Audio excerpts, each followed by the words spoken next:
ప్రస్తుతం మనతో పాటు ప్రముఖ తంత్ర జ్యోతిష్యులు జ్యోతిష రత్న జ్యోతిష సామ్రాట్ చింతా రుక్మాన్ గదరావు గారు మనతో ఉన్నారు. గురువు గారితో మాట్లాడదాం. నమస్కారం గురుగారు. మాతృదేవ భవ, పితృదేవ భవ, ఆచార్య దేవ భవ. ఓం నమో మాందేశ్వరాయ నమః. అందరూ బాగుండాలి, అందరికీ మంచి జరగాలి. నక్షత్రాల సిరీస్లో భాగంగా ఈరోజు మనం జ్యేష్ఠ నక్షత్రం గురించి మాట్లాడదాం. ఏంటి నక్షత్రం యొక్క ప్రత్యేకతలు, ఈ నక్షత్రంలో జన్మించిన వారి జీవితం పుట్టిన దగ్గర నుంచి మరణించే వరకు ఏ విధంగా ఉంటుంది, లైఫ్లో ఎలాంటి జాగ్రత్తలు తీసుకుంటే వీళ్ళ జీవితం విశేషంగా బాగుంటుంది గురుగారు. జ్యేష్ఠ నక్షత్రం, ఈ నక్షత్రంలో చంద్రుడు నీచబడతాడు. ఈ నక్షత్రంలో పుట్టింది దేవేంద్రుడు. ఈ నక్షత్రము వృశ్చిక రాశిలో ఉంటుంది. కాలపురుషుడికి 8వ రాశి. ఈ చంద్రుడు నీచబడతాడంటే ఏమి? చంద్రుడు ఇక్కడ పూర్తిగా బలహీనంగా ఉంటుందని అర్థం. చంద్రుడు వచ్చి మనసే కదా, అంటే మనసు బలహీనంగా ఉంటుంది అర్థం. అప్పుడు ఈ నక్షత్రంలో పుట్టిన వాళ్ళు ఏం చేస్తారు? మానసికంగా పురోభివృద్ధి సాధించడానికి ప్రయత్నిస్తారు. మనసు బాగాలేకపోతే ఏం చేస్తాం? సంతోషపడేందుకు ప్రయత్నిస్తాం కదా. 8వ స్థానం కాలపురుషుడి కంటే ఏమవుతుంది? పాతాళము, బావి, ఓ గుంత, ఓ అగాధము, అంటే అట్టడుగు స్థానంలో ఉన్నటువంటిది. ఎక్కువగా సూసైడల్ థాట్స్ వచ్చే వీళ్ళకేనంటారా? వస్తాయి. కానీ ఈ నక్షత్రంలోనే సైంటిస్టులు పుడతారు. రహస్యాలు అన్నీ ఈ రాశిలోనే ఉంటాయి.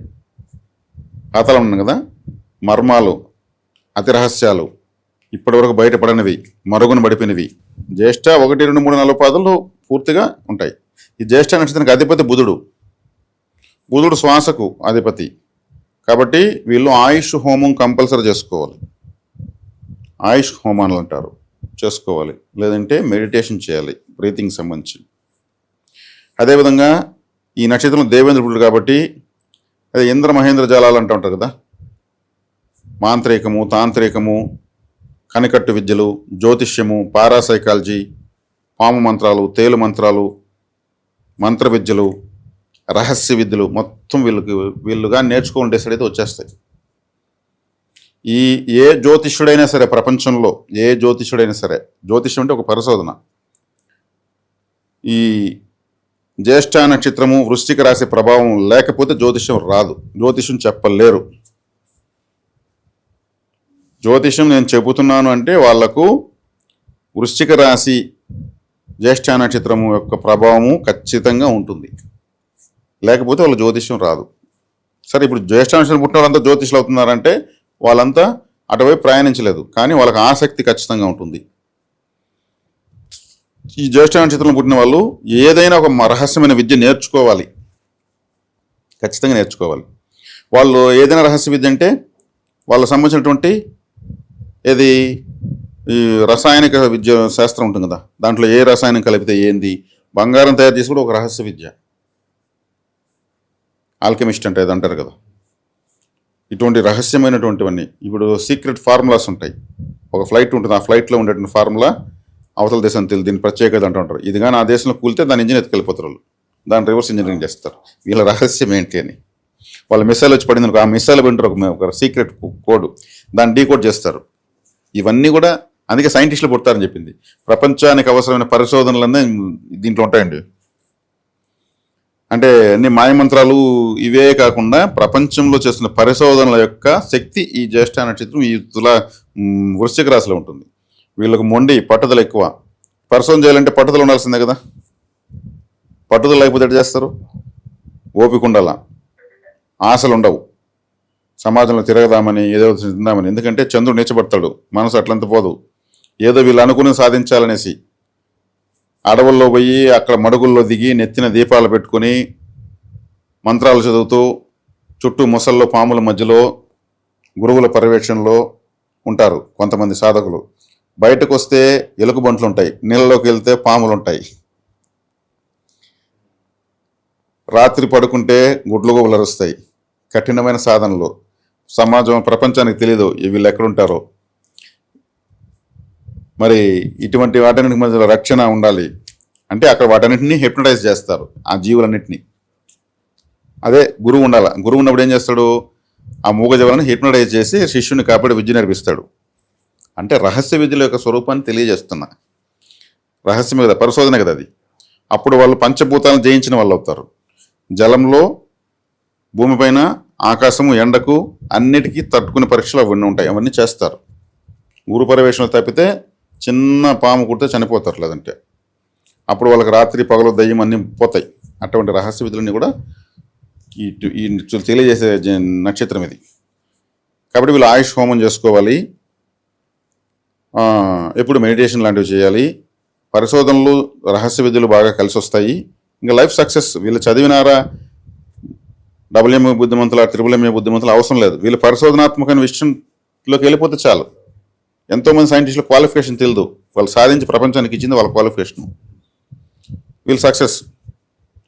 కాబట్టి జ్యోతిషానికి కొంతమంది ఉంటారు కదా, ఈ తాంబూర కొడుతూ ఉంటారు, ఇది నీకు ఈ పక్క నుంచి వస్తుంది, నీకు ఇంత అన్నీ కరెక్ట్గా చెప్తారు. వాళ్ళకెట్టు వస్తుంది? వాళ్ళ జ్యేష్ఠ నక్షత్రం యొక్క ప్రభావం అంతే. ఇంకేదో చాలా వీధుల్లో తిరుగుతూ ఉంటారు, చాలామంది రకరకాలు చెప్తూ ఉంటారు, భవిష్యత్తు చెప్తా అంటూ. వాళ్ళకి జ్యేష్ఠ నక్షత్ర ప్రభావంతో వాళ్ళకి అది వచ్చి ఉంటుంది తప్పితే వేరే కాదు. ఇది దీని యొక్క ప్రత్యేకత. కాబట్టి ఆయుష్ హోమం కంపల్సరీ, మెడిటేషన్ కంపల్సరీ. బుధుడు కాబట్టి వీళ్ళు ఇంటెలిజెంటే అని చెప్పచ్చు. ఎందుకంటే ఇవన్నీ నేర్చుకుంటే ఇంటెలిజెన్స్ కావాలి కదా, ఇంటెలిజెన్స్ లేకపోతే రావు. ఏ దశ బాగా కలిసి వస్తుంది అంటారు? ఏ దశలో ఎక్కువగా వీళ్ళు జాగ్రత్తగా ఉండాలంటారు? వీళ్ళు జాగ్రత్తగా ఉండాల్సిన దశ వచ్చేకాడికి శని మహర్దశ. శని తర్వాత వీళ్ళకు బుధ మహర్దశ. బుధ మహర్దశలో పుడతారు వీళ్ళు, పుట్టేది బుధ మహర్దశ. చిన్నప్పుడు అంత సౌఖ్యంగా ఉండదు బాల్యం అనేది. అదేవిధంగా రాహుదశ కూడా వీళ్ళకి అంత యోగించదు. తర్వాత తీసుకుంటే శుక్రదశ కూడా సాధారణంగానే ఉంటుంది. ఇక కేతు దశ అందరికీ తెలిసిందే, అది భక్తి జ్ఞాన వైరాగ్యాలకు వెళ్తే ఎవరికైనా యోగిస్తుంది, లేదంటే యోగించదు. కేతువుని టచ్ చేస్తే ఎక్కడైనా ఒక ఆశ్రమం పీఠాలకు వెళ్తూ వస్తూ ఉండాలంతే. అంటే భక్తి అనే సెక్టర్లోకి వెళ్ళిపోతే చాలు, కేతు దశ యోగిస్తుంది. కాబట్టి వీళ్ళకు వ్యతిరేక దశలు ఇవి. వివాహం సాధారణంగా ఏ దశలో అవడానికి ఎక్కువగా అవకాశాలు ఉంటాయి? మరి వైవాహిక జీవితం ఎలా ఉంటుంది? మ్యారేజ్ తర్వాత ఎలాంటి ఒడిదొడుకులు ఉంటాయి? కలిసి వస్తుంది అంటారు? వైవాహిక జీవితం వీళ్ళు సప్తమాధిపతి శుక్రుడు, సప్తమాధిపతి యొక్క స్థితిని చూసుకుని డిసైడ్ కావాల్సి వస్తుంది. చంద్రుడు నీచబడ్డాడు కాబట్టి వీళ్ళు సలహా తీసుకొని ఏ పనైనా చేయాలి. సలహా తీసుకోకుండా చేస్తే నష్టాలు ఎక్కువ వస్తాయి. ఏదో బయట వాళ్ళు చెప్పకూడదు, మళ్ళీ వీళ్ళు చేస్తున్నది కూడా వేరే వాళ్ళు చెప్పకూడదు, చేసి మళ్ళీ జరగదు, ఇంట్లో వాళ్ళు చెప్పాలి. ఇక్కడ శుక్రుడు సప్తమాధిపతి కాబట్టి శుక్రుడు పాపగ్రహము, శుక్రుడు దశ సాధారణంగా ఉంటుందని చెప్పాను నేను. అంటే ఇక్కడ భార్యకు వీళ్ళు చెప్పరు, నీకేం చెప్పేది అనే విధంగా ఉంటుంది. కానీ చెప్పడం వల్ల సక్సెస్ రేట్ పెరుగుతుంది. బుధ మహాదశ తర్వాత కేతు మహాదశ, అది సాధారణంగానే ఉంటుంది. కేతు దశ శుక్రదశ పెడుతుంది. శుక్రదశలో వివాహం అయ్యేందుకు అవకాశం ఎక్కువ ఉంటుంది. శుక్రదశ రవిదశ బాగుంటుంది వీళ్ళకు. రవిదశ బాగుంటుంది కాబట్టి వీళ్ళు ఆ దశలో మంచి గుర్తింపును, వీళ్ళు చేసిన కృషికి గుర్తింపు అంతా వచ్చేది అప్పుడే వస్తుంది. ప్రభుత్వ సత్కారాలు, ఎక్స్పెరిమెంట్స్ అంతా కూడా చేసేదానికి అవకాశం ఎక్కువ వీళ్ళు, అవన్నీ కూడా బాగుంటాయి. రవిదశ వీళ్ళకి మంచి స్థాయిని తీసుకొస్తుంది. తర్వాత చంద్రమహర్దశ. చంద్రమహర్దశలో వీళ్ళకు మాతృ కష్టము, మాతృ నష్టము, తల్లితో సమానమైన వాళ్ళకు ఇబ్బంది అంతా ఉంటుంది. ఎందుకంటే చంద్రుడు ఇక్కడ నీచపడిపోతారు కాబట్టి. చంద్రుని కానీ గురువు చూడడము, కుజుడు చూడడము లాంటివి జరిగితే ఆ కష్టం వచ్చినా మళ్ళీ అధిగమిస్తారు. చంద్రదశ తర్వాత వీళ్ళు పెట్టేది కుజమహర్దశ. కుజదశ పెట్టినప్పుడు వీళ్ళకి సర్వీస్లో ఇంకా అప్డేట్కి వెళ్తారు కూడా. ఎందుకంటే రాశికి 6వ ఇంటి వాడే కుజుడు కాబట్టి చేస్తున్న పనిలో ఎప్పుడు వీళ్ళకు లోటు ఉండనే ఉంటుంది. ఎంతన్నా సాధించని అసలు వీళ్ళకి మాత్రం నిరుత్సాహం ఉంటుంది. ఇంకా సాధించాల్సింది ఎక్కువ వీళ్ళకి తెలుస్తుంది, ఇంకా ఏదో ఉంది అని చెప్పి తృప్తి కలదు. పాతాళము అగాధం అని చెప్పాను కదా, అది పోతా ఉంటుంది, లాక్కి వెళ్తూ ఉంటుంది. పాతాళం ఇక్కడికే లాస్ట్ అని ప్రపంచం డిసైడ్ చేసుకో, ఆ పాతాళానికి పాతాళం వీళ్ళు ఎదుగుతారు. అంటే అన్వేషణే జరుగుతూ ఉంటుంది. చంద్రుడు నీచ కదా, ఫుల్ స్టాప్ పెట్టాడు, అది లాక్కొని వెళ్తానే ఉంటుంది. అందుకే వీళ్ళు ఇంకోటి అగాధం కాబట్టి వేరే వాళ్ళ బాధలు వీళ్ళు వినకూడదు.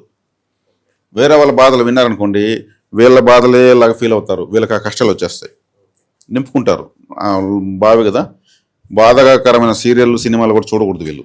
అది నిజంగా వాళ్ళు యాక్టింగ్ చేస్తున్నారని వీళ్ళు మర్చిపోతారు, వీళ్ళు ఫీల్ అయిపోతారు.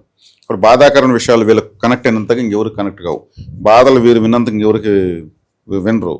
బాధలు వీళ్ళు నెత్తిన వేసుకున్నట్టుగా సెల్ఫ్ గోల్ అంటే చూడు, గోడతో నెత్తిన దోసుకుంటా, అటువంటి పరిస్థితికి వెళ్ళిపోతారు. వీళ్ళకు బాధలు చెప్పి వీళ్ళు మోసం చేసేస్తూ ఉంటారు అవతలలో.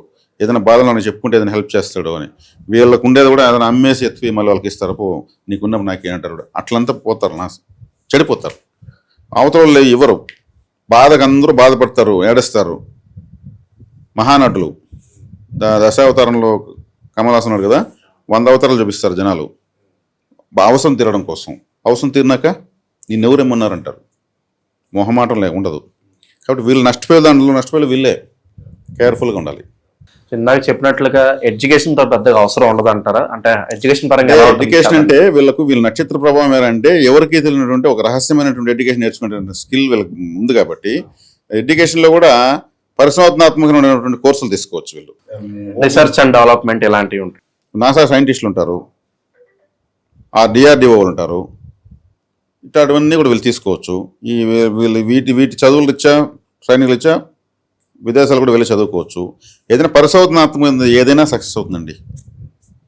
వీళ్ళు చదువుకోకపోయినా పర్లేదు. అడవుల్లో ప్రత్యేకమైన జీవులను కనిపెడతారు. ఇప్పటివరకు వెలుగులోకి రానటువంటి అరుదైన జీవిని బయట తీసుకొస్తారు. అది పరిశోధనే కదా, దాంట్లో వీళ్ళు దిట్ట. అదేవిధంగా వీళ్ళు పోలీస్ శాఖలో కూడా అద్భుతంగా పనిచేస్తారు. పోలీసు, సిబిఐ, సిబిసిఐడి అన్నీ కూడా పరిశోధనాత్మకమైనటువంటి ఉద్యోగాలే. ఒక దొంగ తప్పించుకుంటాడు, ఇంకో వాడి రూపురేఖలు ఒక 5 నిమిషాలు వేసేస్తారు వీళ్ళు. ఇలా ఉంటాడు పట్టుకోండి అనేసి. అది ఎంత పరిశోధన చేయాలి బ్రెయిన్లో. స్థిరాస్తులు చరాస్తుల పరంగా ఎలా ఉంటుందంటారు వీళ్ళకి? ఇది వేరే వాళ్ళకి బాధలు అనుకున్నా వీళ్ళకి అన్ని ఆస్తులు ఉంటాయి, లేదంటే అన్ని ఆస్తులు పోతాయి. సో వేరే వాళ్ళ కష్టాలు విని వీళ్ళు ఎమోషనల్ అవనంత వరకు కూడా అంత బాగానే ఉంటుంది. ఖచ్చితంగా బాగుంటుంది. అది భార్య కష్టాలు వినొచ్చు, బిడ్డల కష్టాలు వినొచ్చు. మళ్ళీ వాళ్ళు మన వాళ్ళే. వాళ్ళ అంటే మన కుటుంబ సమస్యలు తీర్చుకోవచ్చు. వీళ్ళు కాకుండా బయట విన్నారంటే ఇంకోటి ఏమంటే వాళ్ళు వీళ్ళకి సహాయం చేద్దాం, తీసుకున్నది వీళ్ళకి ఇద్దామని వాళ్ళు ఇవ్వలేరు. వీళ్ళ నుంచి పోతుంది కానీ మళ్ళీ రాదు. వీళ్ళకి వచ్చి నిన్నేమంతా బాధలే, ఆ వల్ల ఉన్న బాధలు మళ్ళీ ఇంక లేని బాధలు అంటారు కదా. మనకే లేకపోతే మళ్ళీ వాళ్ళకేంటికి ఇచ్చినామనే గొడవలు ఇంట్లో స్టార్ట్ అయిపోతాయి. అది మనం జాగ్రత్త చెప్పించాలి. జ్యోతిష్ శాస్త్రపరంగా అది మన ధర్మం కాబట్టి. కానీ నక్షత్రం మాత్రం చాలా అతీతమైన ఇంద్ర మహేంద్ర జాలాలు నన్ను అవన్నీ అందరికి రావు కదా. కొంతమంది ఏం చేస్తారు, సంచార జతుల వాళ్ళు కొన్ని కనికట్టి విద్యలు నేర్చుకుని ₹1 బిళ్ళ ఇట్లా మట్టిలో పుట్టించి, ఇంకేదో ఒక కోడిగుడ్డు పుట్టించి, ఒక రోజా పువ్వు తీసి డబ్బులు పెడుతూ ఉంటారు. అదేదో వాళ్ళు డబ్బులు ₹500 రోజు ఒక 10 క్రియేట్ చేసుకోవచ్చు కదా. అవి అంతవరకే కనికట్టు అంటే కన్నులను కట్టుకట్టి ఏదో ఒక మాయ చేసేటువంటి విద్యలు అవన్నీ కూడా జ్యేష్ఠ నక్షత్రం సంబంధించి వృశ్చిక రాశి సంబంధంలోకి వస్తాయి. ఆశ్చర్యంగా ఉంటుంది అనమాట. ఇప్పుడు మన ఇవి ఉంటాయి కదా, స్టేజ్ షోలు వేస్తూ ఉంటారు, హిప్నాటిస్టులు అంటారు వాళ్ళని, ఏదో కర్రత్తుగా ఎలా అంటూ ఉంటారు చూడండి. అవన్నీ వాళ్ళు రీసెర్చ్ చేసి నేర్చుకుని ప్రదర్శన చేస్తే డబ్బులు వస్తూ ఉంటుంది. లవ్ మ్యారేజ్ సక్సెస్ అవుతాయి అంటారా? లవ్ మ్యారేజెస్ వీళ్ళకి అంత అనుకూలం కాదండి. ఎందుకంటే వీళ్ళు టైం ఉండదు అంటారా? లేదంటే టైం ఉండదంటే పరిశోధనాత్మకం లేదు, జీవితం సెట్ అయిపోతుంది. వీళ్ళగా లవ్ చేసి ఎట్లా ఉంటుందంటే అవతల అమ్మాయి ఓని బాధపడింది అనుకోండి, వాళ్ళు 5 లీటర్ రక్తం కూడా దానం చేస్తారు అమ్మాయి కోసం. చివరికి చూస్తే పిచ్చోళ్ళు అవుతారు. అంటే ఇప్పుడున్న వాళ్ళు అవకాశాన్ని వాడుకుంటున్నారు కదా. ఒకే అమ్మాయి 4 అబ్బాయిలని ప్రేమిస్తున్న రోజులు, ఒకే అబ్బాయి 4 అమ్మాయిని ప్రేమిస్తున్న రోజులు, 4 రకాల మాటలు చెప్తున్న రోజులు ఇవి. వీళ్ళు ఎమోషన్కి ఫీల్ అవుతారు కదా. బాధలు చెప్తే మన ప్రేయసి లేదా మన ప్రియుడు బాధపడుతున్నాడు, మనం ఆ బాధను వెంటనే తీర్చాలని వీళ్ళు ఏం చేస్తారు, త్యాగం చేసేస్తారు. చీర చూసి ఇంత త్యాగం చేస్తే మనకే మోసం చేసి ఇంకొకరు తిరుగుతాం అనుకుంటారు కదా. అప్పుడు ఎక్కువ బాధపడాలి కదా. ఇట్లాంటి తలకాయ నొప్పులు వస్తాయి. కాబట్టి వీళ్ళు పరిశోధనలోకి వెళ్ళారంటే వీళ్ళు వాల్యూ గుర్తించుకొని వస్తారు. మాకు ఇంత గొప్ప వ్యక్తి మాకు అల్లుడు లేదా కోడలు అయితే బాగుంటుంది అనేసి. ఆడవాళ్ళు కూడా అద్భుతమైన సైంటిస్టులు ఉన్నారు కదా, అద్భుతంగా పరిశోధన చేస్తున్నారు. కాబట్టి ఇవన్నీ వీళ్ళు జాగ్రత్త తీసుకోవాల్సిన విషయాలు. ఇక వీళ్ళు లైఫ్ లాంగ్ చేసుకోవాల్సిన పరిహారాలు ఏంటి గురుగారు? చెప్పాను కదా, ఆయుష్ హోమము, మెడిటేషను ఇవి చేసుకోవాలి. ఇవి చేసుకోవడం వల్లనే వీళ్ళు మనుగడ సాధించగలుగుతారు. ఆయుష్ హోమం ఎందుకు అంటున్నానంటే ఆయుష్ తక్కువైతేనే కదా, లేదా ఆయుర్భంగం అయితేనే కదా, లేదా అనారోగ్యానికి ఎక్కువగా గురైతేనే కదా. అది మరణశాస్త్రం చెప్పకూడదు, జ్యోతిష్యుల ధర్మం అది. ఇది అష్టమ స్థానంలో ఉన్నటువంటి చంద్రుడు నీచబడేటువంటి నక్షత్రం కాబట్టి ఆయుష్ హోమం చేసుకోవాలి. ఆయుష్ హోమం అంటే దాన్ని తెలిసినటువంటి గొప్ప పండితులు లేదా బ్రాహ్మణులు ఉంటారు కదా, వాళ్ళు ఎవరు దొరకకపోతే మెడిటేషన్ చేయడమే ఆయుష్ హోమము. మెడిటేషన్ ద్వారానే ఆయుష్ పెరుగుతుంది.